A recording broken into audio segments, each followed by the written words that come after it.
What does it take to dam the ocean? Not a bay, not an inlet, an entire arm of the Arabian Sea, 60 kilometers across. India wants to seal it off completely and turn it into the largest freshwater coastal reservoir on Earth. The problem?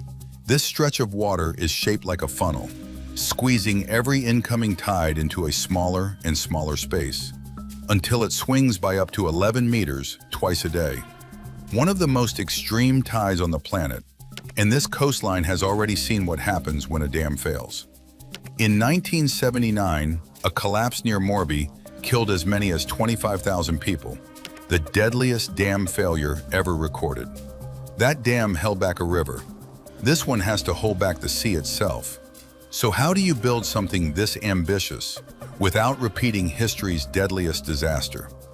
Join Breakthrough Engineering as we uncover the answer. The full route runs 60.13 kilometers, but only around 26.7 kilometers of that actually crosses the open Gulf. The remaining stretch, 19.83 kilometers on the Bhavnagar side, 13.6 on the Bharuch side, runs through tidal flats and shallow coastal ground that isn't clearly land or sea. With a tidal range this extreme, the line between the two shifts by the hour. Parts of that ground vanish underwater at high tide and reappear at low tide. To actually seal the reservoir off from the ocean, the barrier can't stop at today's visible waterline. It has to run from solid ground on one side, all the way through that shifting terrain, across the true Gulf, and back through the same kind of terrain to solid ground on the other side. Even so, the 26.7 kilometer stretch through open water alone has to survive one of the most hostile tidal environments on the planet. The Gulf of Khambat is shaped like a funnel, 180 kilometers wide in the south, narrowing sharply toward the north. Every incoming tide gets squeezed into less space, and water forced into a shrinking channel has nowhere to go but up.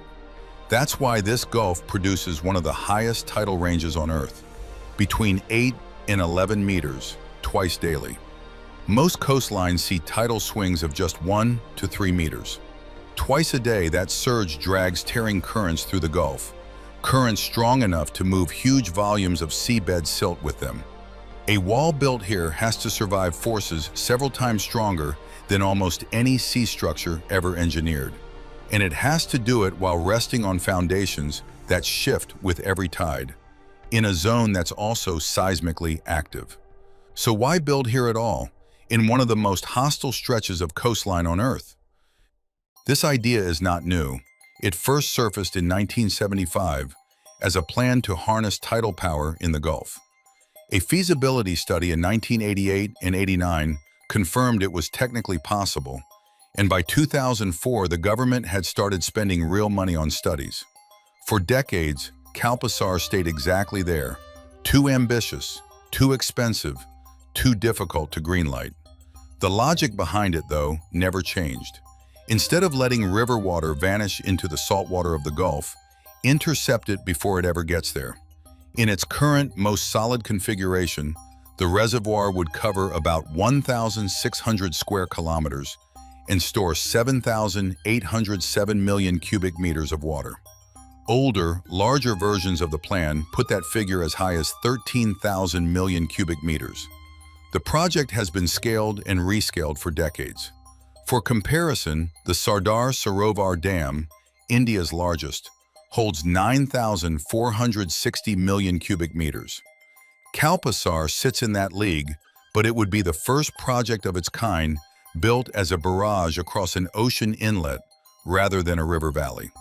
That stored water is meant to irrigate around 1.05 million hectares of farmland, supply drinking water to drought-hit regions, and feed industry that currently has none to rely on. Gujarat already knows what failure looks like. In 1979, the Makchu 2 Dam near Morbi collapsed after extreme monsoon rain. A wall of water tore through the city in 20 minutes. Official figures put the death toll near 1,800. Independent estimates run as high as 25,000. A gap this wide because so many bodies were never recovered or accounted for. Either way, It's the deadliest dam failure ever recorded, according to Guinness World Records. That dam held back a river. Kalpasar has to hold back the sea. Most dams this size come with a brutal trade-off. The Sardar Sarovar Dam displaced more than 32,000 families, uprooting entire communities to make room for the reservoir behind it. Kalpasar is designed to displace none. The Gulf of Kambat curves in a natural semicircle, and the reservoir is built to follow that existing shoreline. Not flood new land, just enclose water that's already there. Not a single village goes underwater. On top of the 60.13-kilometer route, engineers have planned a 16-lane highway and a 4-track railway, cutting the travel distance between Bhavnagar and Bharuch, or Surat, from 240 kilometers down to 60. A wind-solar hybrid power system is also part of the current plan, a replacement, not the original vision.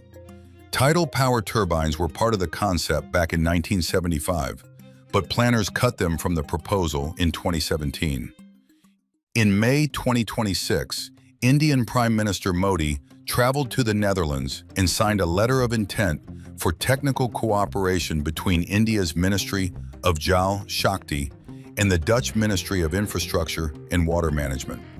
Together with the Dutch Prime Minister, he visited the Afsluitdijk, a 32-kilometer dam that sealed off an arm of the North Sea back in 1932 and turned it into a freshwater lake.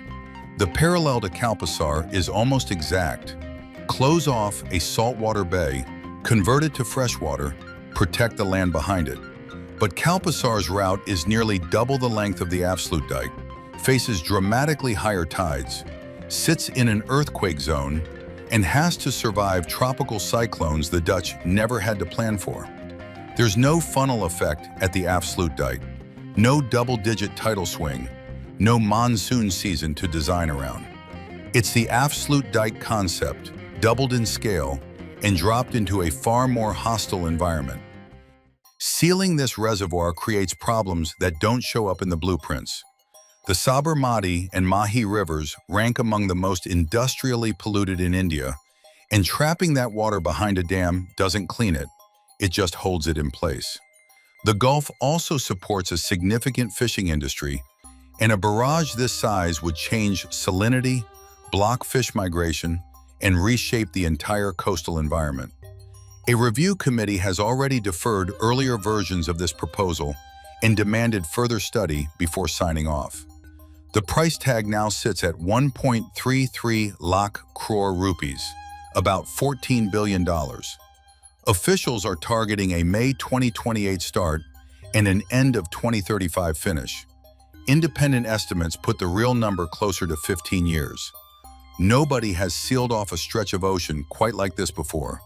Not at this tidal range, not on this coastline. Whether Kalpasar meets its own deadline is one question. Whether it holds is another. Would you trust a plan like this to hold back the ocean for the next century? Let us know in the comments.